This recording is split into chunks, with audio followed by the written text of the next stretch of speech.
Sure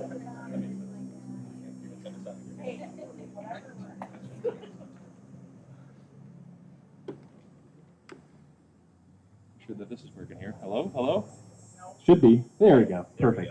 All right. So I just got a few things to say before we get right into the meat of it all, folks. So hello, everyone. In case you, thank you. In case you aren't familiar with me, I'm Chris Baker. I'm the Adult Services Librarian and Technology Coordinator at the Portage Public Library. This evening is the capstone to the library's Community Read 2021, a program that I oversaw, where we encouraged everyone in Portage to read and discuss the impactful new book, The Sum of Us, What Racism Costs Everyone and How We Can Prosper Together, by Heather McGee.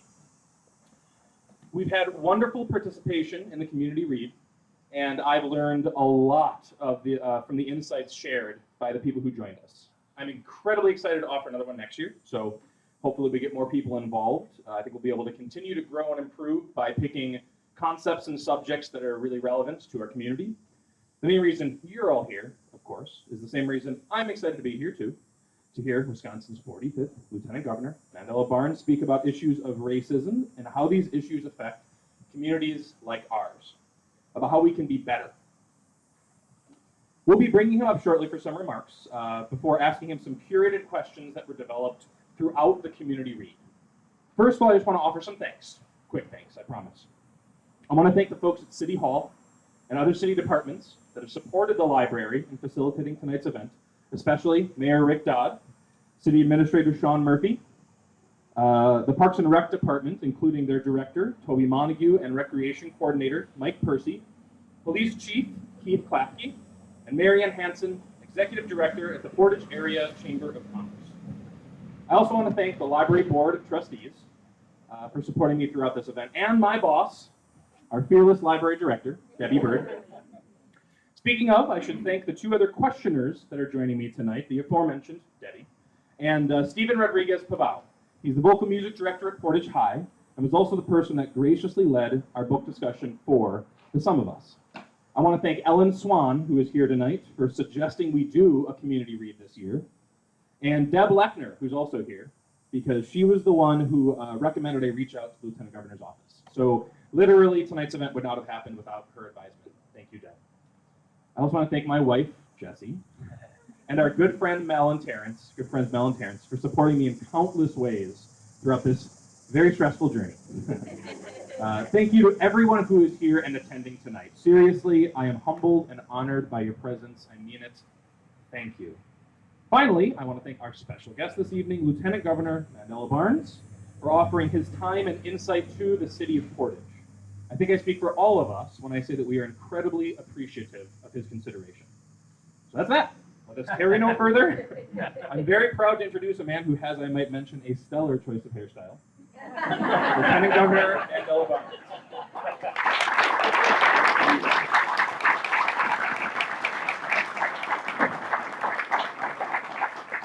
Hairstyle leadership. Yeah, man. Debbie will be coming soon. Sorry. That's okay. No, I just want to thank everybody for having me. This is incredible. Really excited to be here to participate in this conversation. And I'd be remiss if I didn't just, not just thank the Portage Library, libraries in general for not just services to the community, but everything that you've been through over the last year and a half or so. It's incredibly challenging. And a lot of folks would have been, a little lost without library services. That is a very real thing. So just want to say thank you for all the work that you do here in the community and libraries, librarians, library staff, all across the state of Wisconsin. And I am incredibly excited to be here today. It is wonderful out. I had a chance to take the scenic route to the restroom before I got here. Got to check the place out, make sure everything was okay. But to be here is truly an honor to be able to have this sort of conversation. When I took the oath of office, I said that we were going to lead the core principles of equity and sustainability, and attacking or tackling climate change is one of the most important things that we can do as a people. And I'll get to how that relates to the discussion about the book in a little bit. But the fact is, we have to make sure that our solutions are equitable far too often the things we do to combat large-scale problems don't always come with that equity, and we pay a price as a result, entire society. And I think that for as long as equity has not been a part of the conversation, that continues to drive communities deeper into despair. So I'm incredibly happy to be able to discuss this book. Heather McGee is a friend of mine. I've known her for some time now. I don't have her cell phone number or anything. We know each other. Like if we see each other on the street or something, oh, hey, Mandela, I can't just text her. But to that point, though, ever since I've known her, these are the kind of conversations that we've been a part of. We were part of a national committee together for an organization. That's where we first met. And the conversations that our organization was a part of revolved around this work, and to see this come together and culminate into this book that so many people are reading all over, using for purposes of education and community building and coursework. It brings me great joy and great pride, and I get to tell people I know her. So that's really cool. So again, I'm Mandela Barnes, and Chris and the entire library. Just want to thank you all for organizing the event. I want to thank you for being here. And I hope that the community read of The Sum of Us by Heather McGee has prompted an increase in awareness and understanding of systemic racism. And I'm willing to go out and bet that people who decided to actually pick up this book were at least somewhat interested in solving this problem. Were at least somewhat interested in the issue of racism and how it relates to all of us. And we have to think about how racism negatively impacts all communities, regardless of your race, regardless of your upbringing or your background. But the solutions addressing, combating racism benefits everybody as well. And that's another way that we need to look at this. And that's why it's important for us to do this work. I mean, it could be easy to look at a state like Wisconsin and say, well, you probably shouldn't have those conversations. Or it probably doesn't make sense to even go too deep into that one because it's not the most diverse state out there. We don't have a significantly large Black population. We don't have a significantly large Hispanic, Latino population, or Asian population for that matter. But we are unfortunately home to some of the worst statistics along racial lines. This could be income, home ownership, incarceration, education. The list goes on. And for as long as we'll have to deal with these issues, for as long as we choose to deal with these issues, because it is a conscious choice to choose to not deal with them as it is to deal with them. Unfortunately, a lot of decision makers who don't see the benefit in addressing structural racism and the issues that impact all communities as a result. But with that being said, quality of life improves for everybody when we lift up and address the challenges of our most marginalized communities, when we operate in an inclusive manner, when we do things that are conscious of other people's lives and livelihoods. It makes us all better as a whole, and that's why being here to talk about the strategies about how Portage can better combat racism and ultimately promote equity and unity in the community is so important, not just for Portage, but for our entire state, for our entire country. I truly believe that these are the discussions. If you could take me out of it, I don't mean a discussion where I'm just sitting out in front talking to a bunch of people. I mean the discussions that you all have already had, the discussions that you all are willing to have, and you have been engaged in your personal lives. I think it goes a long way. Now, with that being said, here in the state, we have a proud tradition of doing the right thing. I always remind people Wisconsin was the first state to declare the Fugitive Slave Act unconstitutional. That's something we should be proud of. We're the first state to ratify the 19th Amendment, giving women the right to vote. Like, we have done big and bold things before. We have to get back to doing those again because somewhere along the way we lost our way. But we don't just get back on track just by pure happenstance. It takes a very real effort. It takes a desire. It takes a willingness. It takes a real want to get us back to that place. And having conversations, like I said, like these are an important contribution to the ongoing efforts to combat systemic racism. And we know that we can't reckon with the legacy of systemic racism and injustice if we are too afraid to talk about it. First step to solving a problem is first admitting that there is a problem. There are far too many people who won't admit that there's a problem because they're comfortable, or at least they think they're comfortable. And too many folks have no problem things going along the way that they are because they feel like it doesn't impact their family. They feel like it doesn't impact their neighborhood, their community, or people that they are in close proximity to. But that couldn't be farther from the truth. And communities looking inward and examining the things that we're doing well and the things we're coming up short on is important. We have to be accountable, at least to ourselves. We have to be able to understand where we may be falling short. We have to be able to admit where we may have made a wrong decision along the way. And all racism isn't just overt. It's not like all racism isn't just showing up in a white hood and a robe. It manifests itself in so many different ways, and there could be times where we are intentionally doing things that are inequitable or things that could in fact be racist without even knowing. But it's how we respond to that. It's how we analyze our own actions, our own behaviors. To change that is what's key. Recognizing again where we come up short, and I'm a black man, so this is a priority of mine. I think about my friends, my family, so many people who have dealt with certain issues. My grandfather moved to Milwaukee after he served in World War II, and he worked in a factory, and he was in rural northeast Louisiana. And when he moved to Milwaukee, it was one of the best places for a black family because this is where the jobs were. It was a part of the Great Migration. It's where people showed up. Milwaukee, industrial cities in the Midwest, Milwaukee, Chicago, Detroit, so many others. But unfortunately now, it is one of the worst places to raise a black family. And if we don't fix that, that absolutely impacts quality of life here in Portage. When we have a conversation about resources, it feels as though so often we're fighting for crumbs. Communities are fighting to get this little piece of the pie, while because of structural racism, we are made to believe that we should be fighting each other for these crumbs when there are a whole bunch of people way at the top who are getting all of it. They're getting the lion's share. And we are stuck fighting amongst each other for no good reason. And as long as this continues to go forward, as long as we exist in this way and it's unchallenged, things will continue to get worse. And communities that have no business being pitted against one another are going to continue to do so. I always, whenever somebody brings up the urban-rural divide, because inevitably, it always happens. I ran for lieutenant governor. Well, how do you plan to address the urban-rural divide? I said, well, not going to give it any breath, not going to give it any air, because urban-rural divide is a myth. It's not real. It is a politically motivated strategy to continue to further divide communities.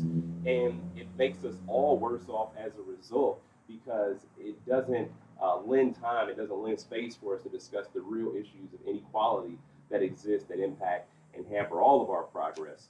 And so with this being a long held priority of mine, like I said, when I took the oath of office, so we're going to lead with equity and sustainability.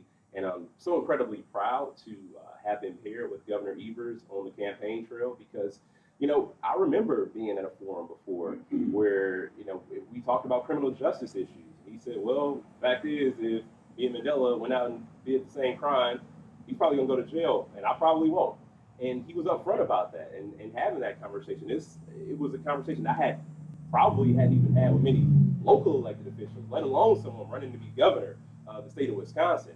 And that meant so much to me. And it wasn't just for campaign purposes, because honestly, consultants may have told you a long time ago to stay away from those conversations because it's going to hurt you. You can't go up north talking about that. You can't go past Highway 12 talking about that. Well, look, if we don't, then things are going to get worse. If we ignore these issues, they'll continue to persist and they'll continue to hold us all back. So I found myself, when I'm in more rural parts of Wisconsin,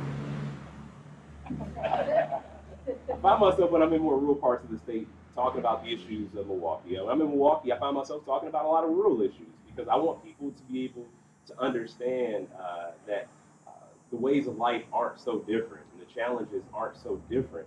And with the governor, I'm really proud that he also takes equity seriously. I'm really proud that he's made some historic cabinet appointments. So I'm really excited he's made some historic judicial appointments. I'm excited that he's put forth a number of commissions. Like there is an equity council. There's also the number of appointees in areas like, I want to say Winnebago County, or is it either Winnebago or Allegheny County, where there's the first black woman judge, and that defies the population statistics there in the area. So it's not. I remember when I was in the state assembly, there was like conversations like, oh yeah, how do we get more black representatives? And like I was just like, well, we shouldn't just feel like we can only run in black neighborhoods and black communities. I think that we have to challenge the current way of thinking. All of us have to do that. I think we should be comfortable showing up to other places and sharing our stories and being okay with that. Now, we're talking about campaigns and elections, and yeah, you may not win, but you may not win regardless, and that may not have been the thing. But you have to show up as your authentic self and not be afraid to be around. And I know why people may be a little hesitant to show up in other places. It's because of some of the negative statistics that the state leads in. We're first at worst at a lot. But I know that our destiny is not tied to where we currently are. I know that in the work to address those issues, there's so much opportunity for everybody. We can uplift communities who have been subject to abject poverty for so long. We can uplift marginalized communities who feel like they've been left behind, who feel like they've been forgotten. And I look at the industries that brought my grandfather here, the one that employed my father in manufacturing, working the assembly lines. Those opportunities don't exist at the same degree anymore.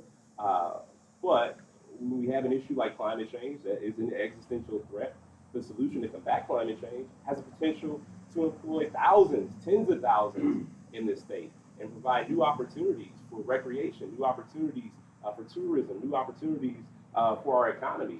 And we have to be bold about that. The way we address climate change, the same boldness is what we need to address systemic racism, to address the other issues we're dealing with. And sorry, this is how I speak. But over the course of the administration, I'm so proud, like I said, of the work the governor has put forward. There was Executive Order number 59, which created the Advisory Council on Equity and Inclusion. And one of the most important things that we have to do as decision makers is to be sure that we involve impacted and affected communities or individuals in the conversations. I remember as a state rep being a part of a number of meetings to strategize about how do we combat poverty. And I remember this one specifically because we were in a room and we had a breakout session, and I was familiar enough with the people there who were in my breakout table. I said, all right, honestly, who's lived in poverty in the last 10 years? Because I knew who I was talking to, right? I wasn't just going to guess anybody's income or wealth. And I was like, who's been in poverty in the last 10 years? And nobody raised their hand. I'm like, well, we shouldn't be having this conversation right now. It does not make sense for us to talk about this because we are only saying what we think is right. We are only theorizing right here. We aren't truly having the discussion that needs to be had because without a person who has that lived experience, you are going to miss some of the most important parts of coming up with a solution. And chances are, whatever solution you come up with, it's not going to be equitable. It's not going to be one that hits the nail on the head. And with this advisory council on equity and inclusion, we are developing a sustainable framework to promote advanced diversity, equity, and inclusion specifically within state government. And this required all state agencies to develop equity and inclusion action plans. This is something that has not been done before. And you can tell that it hasn't been done before. And it's like starting to seriously. I mean, we wouldn't be where we were if we were thinking about this stuff, generations ago. And like I said, there's increased diversity in appointments and bringing different lived experiences into state government. And some of the budget provisions, we had the Community Reinvestment Fund that would use revenue from proposed legalization of marijuana to be reinvested in Wisconsin communities that are doing the work to promote equity and inclusion, in recognition of the disproportionate impact of drug enforcement and how that's impacted communities of color. Now, unfortunately, a lot of these more bold items that we proposed for the state budget didn't make it to the governor's desk because there were some folks in the legislature that don't think that we should have to prioritize equity. It feels almost as if they did a keyword search in the budget for everything related to equity, everything related to diversity, everything related to sustainability, and they took it out. But when it was stripped from the budget, we created the Equitable Recovery Program, and we used $50 million of federal funds to provide grants to community partners who are doing the work to eliminate disparities and to promote equity. There's a funding at the cabinet level for chief equity officers and equity officers at agencies, as well as chief resilience officers and the Office of Environmental Justice, because I've been a part of other meetings too that address environmental concerns and climate change, and the rooms. I remember being on the board of an organization, really good organization. They do incredible work. I'm still a supporter financially of the organization, and I was on the board, and we were having a board meeting. I was like, all right, we got to put a little pepper in this salt, because I was looking around, and because some of the issues that came up, they were like, well, how are we supposed to talk about this? I said, well, we got to change the way this room looks if we truly want to get to the heart of the problems that people are dealing with. If we truly want to, advance the cause. And, like I said, it's an organization I deeply believe in still to this day, and still support them. But we do have to have real conversations about this in those spaces. And environmental justice is a particular issue of concern. I mentioned climate change before, but I grew up in a neighborhood in the city of Milwaukee that was very challenged, to say the least. A community that is under-resourced continuously. A community that saw prosperity in the era that my grandfather first moved here, but that just doesn't exist anymore. And when those factories picked up and left, they didn't close their doors. They didn't go out of business. They just shipped their operations overseas to save a few bucks, and left communities in disrepair as a result. Left communities struggling to find answers about how to do that. And corporate greed continues to exacerbate racism and systemic racism. And I mentioned the community because, like so many other ones that are subject to so many environmental hazards, it could be lead contaminated water, it could be air quality issues because of coal burning power plants that exist largely in Black and brown communities.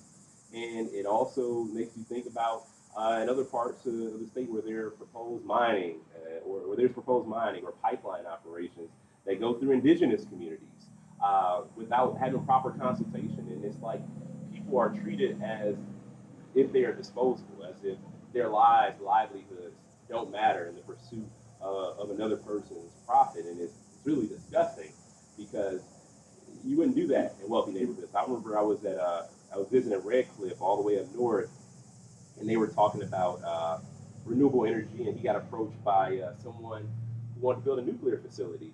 And he's like, all right, well, put in your neighborhood first. And he's like, there was nothing. There was just silence as a result. And that's the reality. It's like, a lot of folks, they don't mind, just doing whatever they can do or whatever they're allowed to do in terms of environmental injustice. The things they wouldn't dream of having their own children subject to. They don't mind doing it to children of communities that are already marginalized, whether it's lower income or whether it's communities of color. So environmental justice is something that will always be important to me. It will always be at the forefront. And in the budget, we proposed the creation of this office because Wisconsin is one of 2 or 3 Great Lakes states that doesn't have an Office of Environmental Justice. And we are blessed when it comes to natural resources. We got Lake Michigan, Lake Superior, Mississippi River, all the waterways in between, wonderful state park system, and we should be proud of that. But being proud of it means we should do everything we can do to protect it, and also to make sure it's accessible to communities as well. As we know, last year there was the reckoning over environmental organizations. Sierra Club, they owned up to their history, to their past, and they have pledged to do better. And even the state parks, they weren't built to be accessed by everyone. This was not for everybody to enjoy. And when we think about and even talk about those mistakes of the past, it helps us to avoid that moving forward.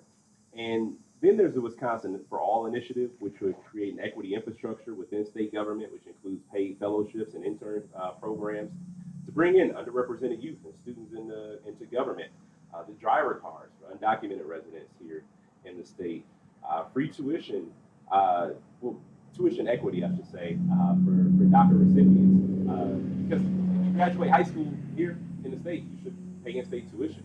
You know, I mean, that's just that makes sense. That's not giving anything away to somebody.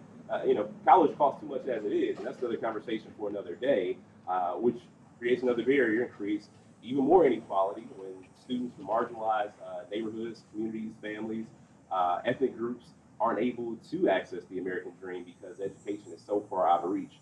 Again, another conversation for another day. But there are also budget investments in health equity and educational equity and more for environmental justice. Like I said, the legislature struck many of these items out, but we have to keep up the pressure. I mean, we can't give up just because things didn't work out this time. I think about how many battles for social justice were won on the first try. Not many of them. We're talking about decades, generations of fighting to achieve progress. When I first became an organizer, when I had my interview at MICA, which is Milwaukee Inner City Congregations Ally for Hope, they said, well, we think you'll be all right at the job. You seem like you have experience, but are you okay with the fact that you can do all this organizing work and you'll never live to see the results of it? And it made me think, we all want to see the results of our work. In many ways, there's an ego involved. You want to see the results of your work. You don't want to just do things for nothing. And that's obviously what makes a lot of people decide to give up or not pursue certain things. But I had to think about that one for a really long time. I didn't have an immediate answer. But we do have to be comfortable with that. We have to be able to rest assured knowing that we gave it our all and we at least left things in a better place for the next generation to pick up the baton to do the work. But it is important that you all decided to choose this book for so many reasons for the community read. And even if you haven't had a chance to read it yet, I do hope that this event, that this discussion might inspire you to check it out. I think it's incredibly important for us to continue to learn, to grow. I personally am still learning, still growing. When I talked about the equity plans for state agencies, that meant every state agency had to go through equity training, including my office, including me personally. I had to go through this training. And we should always strive to be better and know that we can only be our best selves if the people around us, or even if the people we'll never meet, can be their best selves as well. And some of the key themes and topics that Heather touches on in this book are not only applicable to the country at large, but right in our own backyard, sometimes in our own households. For example, the zero-sum paradigm that Heather uses throughout the book, which for those who are unfamiliar, is the misconception that for one group to gain, another one has to lose something. That's just not true. And if it is true, in terms of equity, we should want that, because over the course of this pandemic, it's shown us how inequality works. While in the middle of the pandemic, I don't even know what the middle of the pandemic is, but 8 or so months into it, there were like 6 million new Americans who found themselves in poverty for the first time, and the richest people in this country gained unimaginable wealth.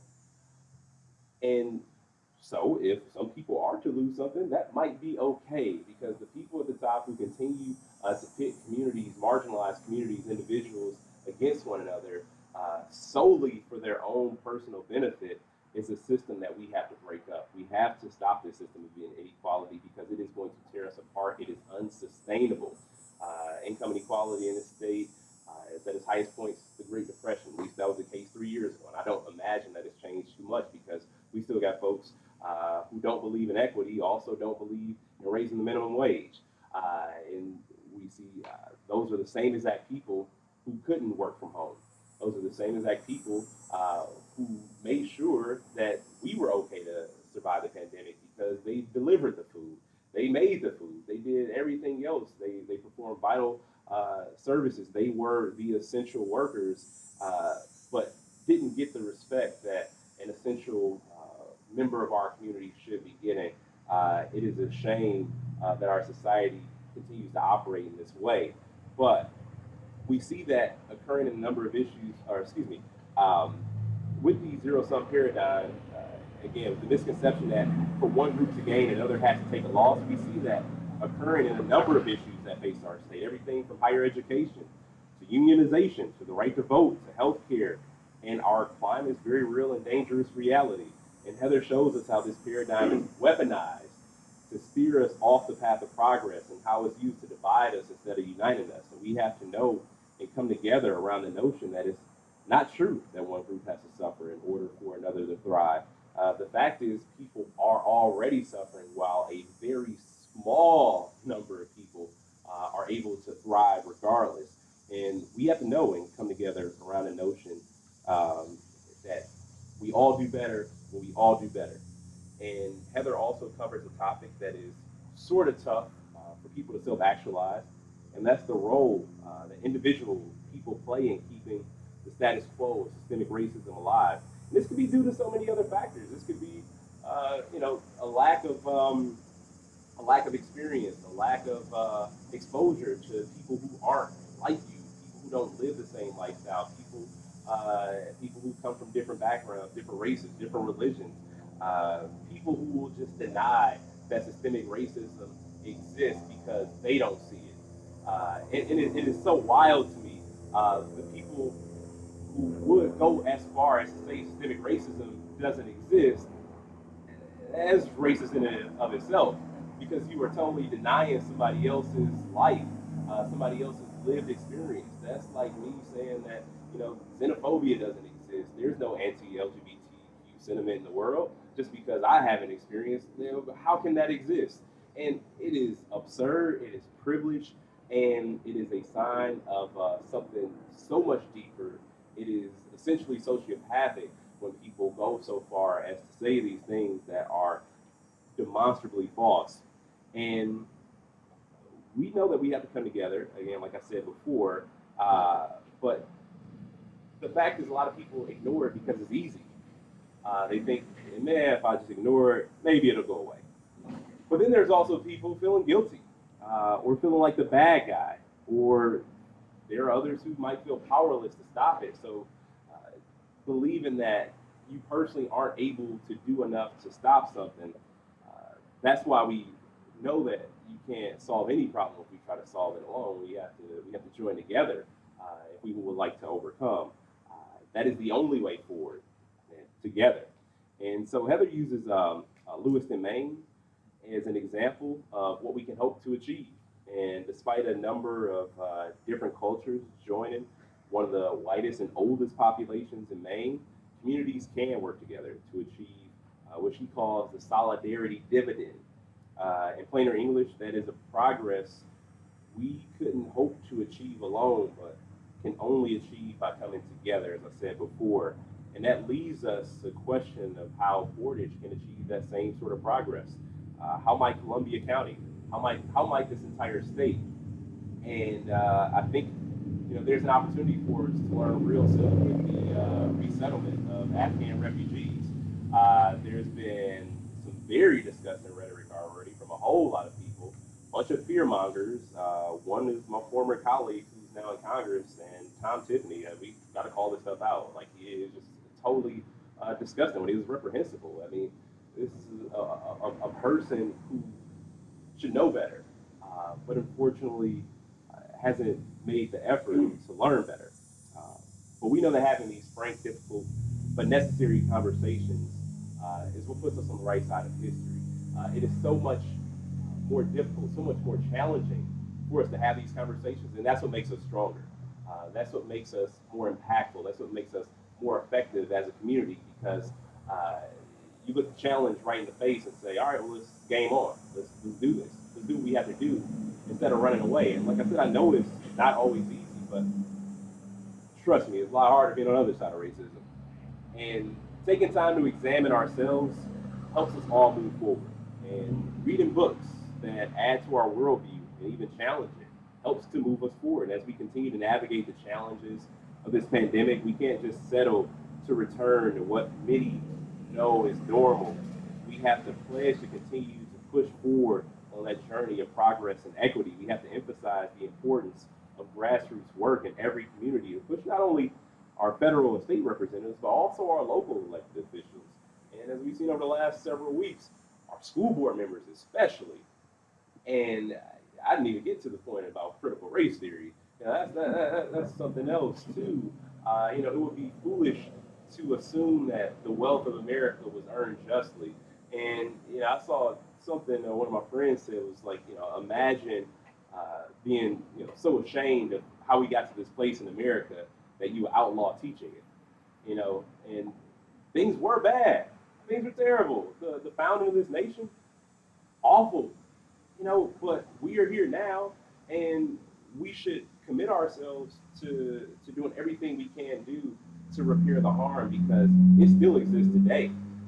The harm, the damage, whether it was colonization or whether it was slavery, the impacts are felt today, and they're going to continue to be felt unless we address it in a meaningful way. So again, I just want to thank you all for the incredible work that you've done. I just want to thank the group. I want to thank you again for having me. So excited to be able, so honored, I should say, to be able to have this discussion with you all. And thank you. I appreciate it. Awesome. So, Senator, can folks see okay? So we need to make sure, because I wasn't sure if I had turned his mic on correctly, which is it on correctly? I think so. Is it good? Oh, good. Okay. Well, I wasn't sure if I made it. I'm a technology coordinator. It's been a huge mistake of mine. Also, do you want a bottle of water? I know you're speaking. Oh, I'll get one of them. Okay, cool. Thank you. Sure. So now we're going to move to the Q&A portion for a few questions here. We won't get to them all. No worries. These are just things that were generated by community members throughout discussion of the community REIT, and I think are very relevant to what we're talking about tonight. So I'll start with one.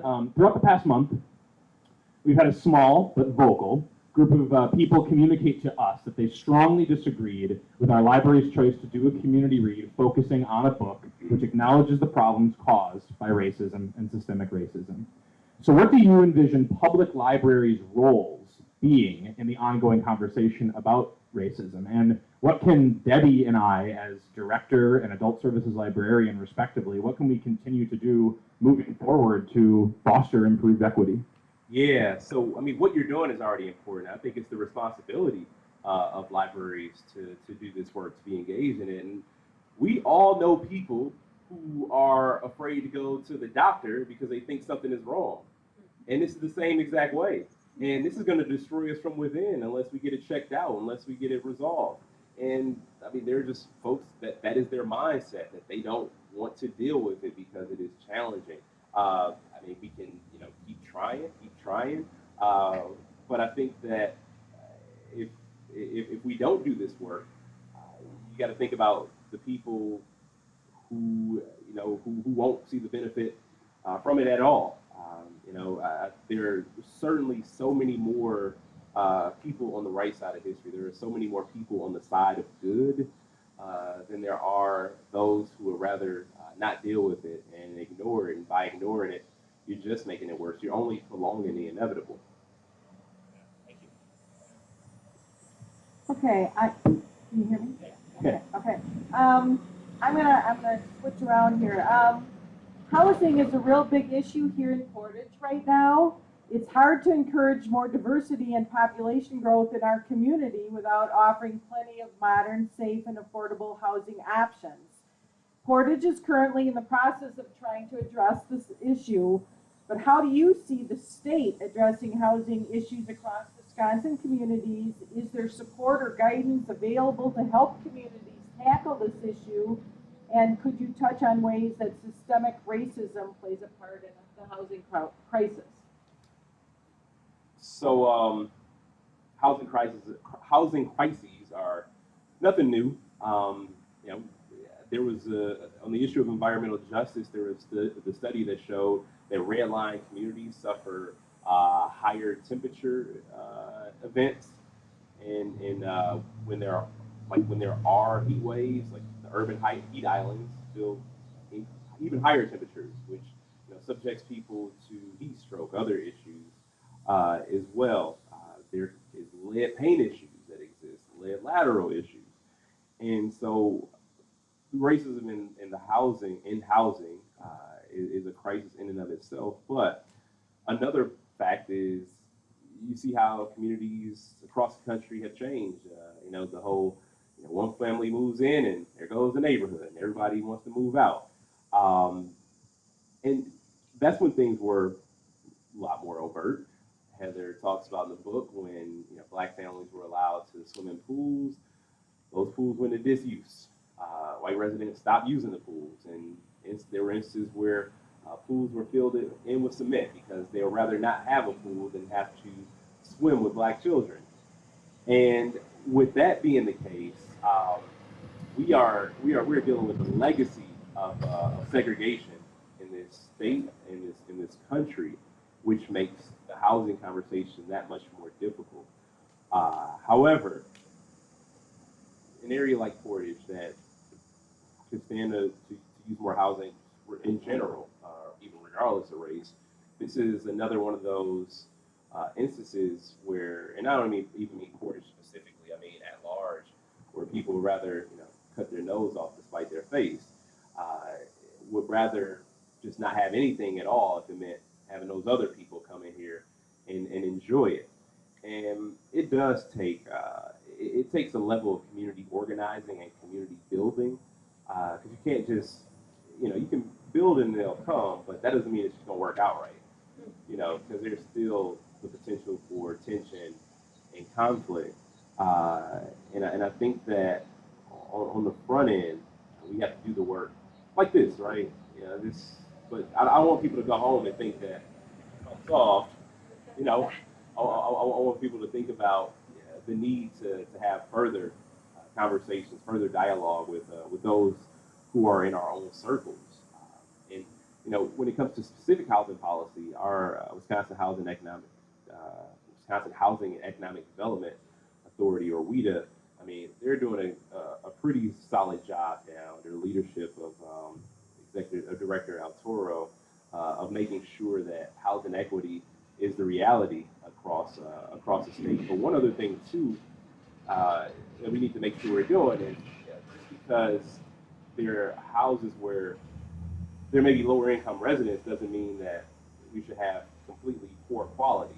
We don't need people's housing to negatively impact their health. We need to make sure we have well ventilated, well lit, energy efficient homes. The fact is, lower income people spend a significant percentage of their income just to keep the lights on. And so it's a conversation that doesn't just end at building new housing. It's a conversation that has to be way more holistic. We have to have that conversation in totality. So while I don't have the answer about the specific housing policy, I'll leave that one to the professionals. I'm not going to even pretend to be a housing pro, but I do know, that if we don't have adequate housing in places, it won't matter if the jobs are there. Where are people going to move, right? And we have to we have to do the hard work of community building even before the units go up.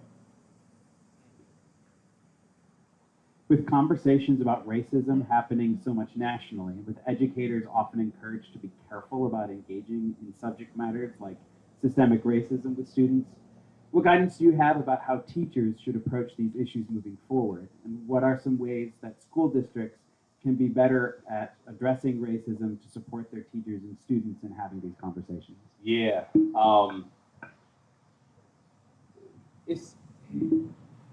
It is weird the things that they try to ban or say you can't talk about. My favorite teacher was my English teacher in high school, Miss O'Keefe, and she was not afraid to talk about all the things. She was a white woman. Well, she still is. She's a white woman, and she was my English lit, my British lit, like all these classes. She found a way to make sure that we had really deep, meaningful conversation that put the things that we read into context. And I can't thank her enough for everything that she did. And I couldn't even imagine her trying to teach in this sort of climate right now, where people are really just trying to assault the truth. And I mean, I'm gonna be honest, like it's all politics. These people are singing to an audience, right? They're singing to a choir um, with the former president who, racism obviously existed before he got here, but it feels like Pandora's box has been opened. Racism, xenophobia, just the lack of respect or empathy for your fellow people, for your neighbors, and given the fact that he was elected to the highest office, uh, people feel that, okay, well, this is a path that we can take. It is okay for us to do this. It is excusable for us to behave in this way and say and to prohibit people from essentially saying that we're wrong. Because that's what the reality is. This is like a movement to absolve people of any sort of responsibility for you know their role in systemic racism. That's what it comes down to. Of course, like the teaching of critical race theory or other truth-based, fact-based education. We know what happens when education is attacked. Like we've seen this story play out before, and it may be hard for folks to grasp, the track that we're on. But I'm gonna tell you, like, back in Germany, like they didn't. Some people just didn't see it coming, right? And we know history. Like we know what the result can be if we don't do something to at least call attention to the attacks on education and actual. There's a very real societal benefit to talking about this stuff. This isn't to make people hate one another. This is actually in my opinion, this is what will help us to grow. I don't know if like these people who are saying these things have ever been in a relationship before. This is about compromise. This is about having the hard conversations. And there are people who run away from relationships when it's time to have a hard conversation. Like I know somebody who's gotten a "we need to talk" text and has never talked to that person ever again because they didn't want to have a hard conversation. But we can't operate like that. We are a society of many individuals, many backgrounds, many experiences, and being open about those experiences and being open about how we actually got to this place helps us in the end. It is almost a sort of an insurance to make sure that we never get to that place. But there are some people who I would venture to say don't care if we go back to that place again, and that's the most scary part about it. Thank you so much. I think we got room for one more question because he is already being so giving of his time. So, Great. thank you so much. So we invited people here today that have decision-making capabilities that could effectuate real change in our communities. People that work at City Hall and other city departments, people on our city council, people on the county board of supervisors. So what are some ways that you would suggest they can use their abilities and their respective positions to take steps to continue these conversations about racism and make changes to really improve equity? Yeah. So I would say give space to people who traditionally haven't had space. Or, I mean, you don't have to even be all preachy about it, right? You don't have to just show up trying to, say, hey, you got to do this better. You need to do this better. Like, you can bring people to the water, right? And it's like you can make sure that you are, promoting equity in the work that you're doing. Just talking about it, not telling somebody what they should be doing or what they have to do. Just being an example goes a long way. Like even like what's going on here with the book and with the community read. I mean, this is helpful in so many ways, and I think that even something as small as promoting cultural experiences helps as well. One thing we all like is food, especially here in Wisconsin, and being able to. I remember I was part of or still in part of an organization called New Walking. They hosted an On the Table series in Milwaukee, and this was done in a number. I think every year it just grows. Obviously, didn't do it last year or this year, I don't think, but it was held in many different communities across Wisconsin, and it was basically like the people who signed up for it essentially had their names in a bucket. They pulled them out and they just randomly dispersed people across the city, across town, and have very long conversations. There were prompts, if you so choose to use the prompts to begin the conversation. But it brought people together, and obviously, like I said, that's not the thing that's going to solve everything, but it helps. It helps people to get to know one another and to learn people's stories. And I'm still learning. And I think we have to get in that mindset that we are all still learning. None of us know it all. I think I know a lot, but I don't know. But I don't know it all. And I'm not going to sit here and pretend that I do. I want to know about other people's lives. I want to learn about their experiences, whether it's an immigrant experience, a refugee experience, an experience that just is not mine. And I think that those sort of cultural, to the extent that elected leaders, civic leaders, people working in government here, let's try to do more to promote that cultural understanding, like bring people together to events like this, have food, let's share stories. I don't know if anybody watch Ted Lasso? Okay, all right, you seen the Christmas episode? It was a Christmas episode that came out last week. It was a Christmas episode. Go watch the Christmas episode if you get a chance. It was so Ted Lasso, one of the best shows on TV. I'm not here to promote the show, but it's so good. It's so good. And there's a guy, Ted Lasso. He becomes a soccer coach over in England. Knows nothing about the sport, learns about it. A lot of players on the team from different parts of the world. And the Christmas episode, like a lot of people didn't get to go home for Christmas. So one of the team managers invites people over, and they have like a big potluck, and it's just all kinds of food, all kinds of people. They have a conversation. They have conversations. They talk about just whatever it may be. But those sort of things just help. It helps people to want to learn. Why people may do things a certain way. Cultural dress, like all sorts of stuff. Like, and the thing is, it doesn't have to be a taxing thing. It doesn't have to be a taxing conversation. You can have fun with this.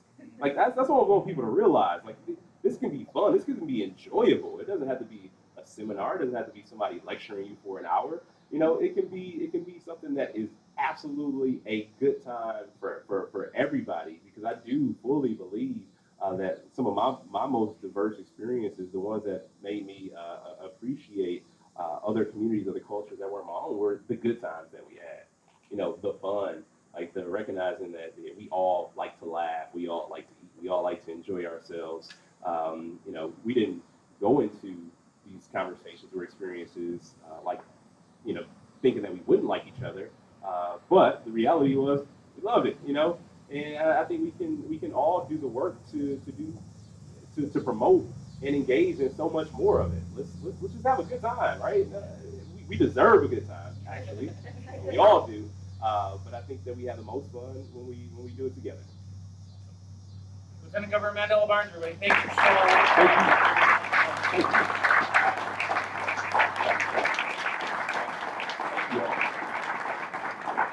So yeah, enjoy your evenings. It's actually cooled down kind of nice though. It's not so bad. Thanks, folks.